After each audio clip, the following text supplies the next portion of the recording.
ഒരുപക്ഷെ Indian national Congress എന്ന് പറയുന്നത് നമ്മളൊക്കെ കാണുന്നത് സ്വാതന്ത്ര്യ സമരത്തിൻ്റെ പിൻപറ്റി വന്നിരുന്നൊരു രാഷ്ട്രീയ പ്രസ്ഥാനമാണ്. ഇപ്പം ഞാനൊരു അത്ര ഒരു സാഹചര്യത്തിൽ നിന്ന് വളർന്നു വന്ന ആളാണ്. എൻ്റെ കുടുംബം മുഴുവനും കോൺഗ്രസ്സുകാരാൽ, എൻ്റെ ബന്ധുക്കളെല്ലാം കൂടുതലും കോൺഗ്രസ്സുകാരാണ്.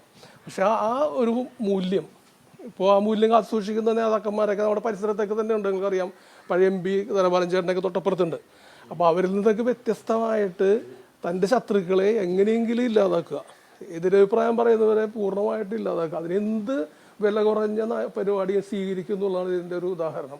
ഇവിടെയുള്ള ആരോട് ചോദിച്ചാൽ നിങ്ങൾക്കറിയാം ഇവിടെ എന്താണ് നടന്നിട്ടുള്ളത്. ഇവിടെ ഒന്നും തന്നെ നടന്നിട്ടില്ല എന്നുള്ളതാണ് നിങ്ങൾക്കും ബോധ്യമായിട്ടുള്ളതാണ്.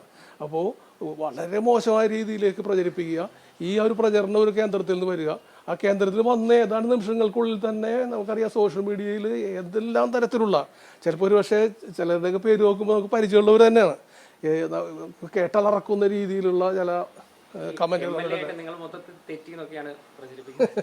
MLA കുറച്ചാളായിട്ട് കണ്ടിട്ടില്ല, അതായത് മറ്റു ചില പരിപാടികളൊക്കെ ആയിട്ട് ബന്ധപ്പെട്ട് അദ്ദേഹം കണ്ടിരുന്നു. ഇപ്പോൾ കുറച്ചാളായിട്ടൊക്കെ എന്നെ കണ്ടിട്ടില്ല. ഇത് കണ്ടപ്പോഴേ, ഇത് വന്നപ്പോഴാണ് അറിയുന്നത് ഇങ്ങനെ സംഭവം ഉണ്ട് എന്നുള്ളത് തന്നെ.